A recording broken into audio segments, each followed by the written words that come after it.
Wotinyengeza bana ngava sunge this wembava makitsumu munomainwa makavhariswa vanzi mai inonzi chi asinona zvana zvake chinonzani chimwana chake chemasoni junior chinenge chirimo makitsumu chimpavha saka isusu tida kuti chinonzi nyika haifanirwa kuranwa nembavha chete tarisa ana mukadzi wake chaenda kaisana Grace Mugabe uyu uenda kuchibonjo utorera vanhu mamaini uenda kunonzi kumkaradzi utorera vanhu mamaini ava amai vakada kwai vachida gomba vanotobva vachimhanyiswa nemaseo votaura kuti nyika iri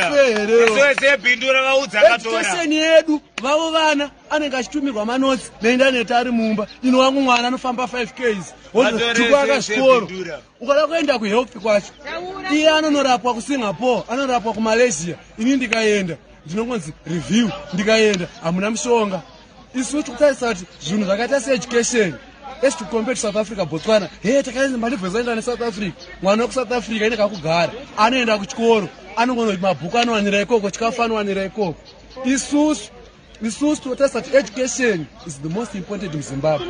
Health yedu iri most important in Zimbabwe. Ndozvo zvatiri kutarisira. Kwete kuti iye udzinira vanhu. Court means justice. Kwete court means Zambia. Vakatiita sei kana vakatirambidza kana vakatiita sei Chamisa tongomuvhotera chete. Zimbabwe tongomuda akadaro nenge tichamuvhotera nenge achatohwina chete. Nyaya maita ida unyatsokudza vanhu veZANU-PF mamugocha moto vanhu vakatoshatirwa zvisingaite mukuti matigona asi matokwadza macitizens ndeatogumbuka wese zvino anotopinda chete Chamisa wache ari kutopinda musingade muchida tagadzira wangu power station vana vangu 4 ndivine naadzimai vangu. These are Citizens Coalition for Change supporters in Bindura after the police had banned the CCC launch rally which was slated for Chipadze Stadium.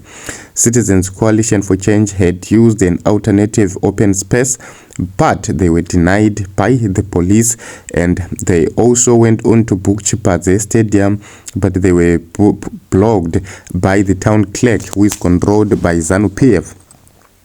Despite these bans, people are resolute, the citizens are resolute, and they know that it is trickery being done by ZANU-PF to treat opposition as if they are not citizens in Zimbabwe. This is illegal, and this is against the ethos, norms, and values of a free, fair, credible election, as suggested by the Constitution and the Electoral Law.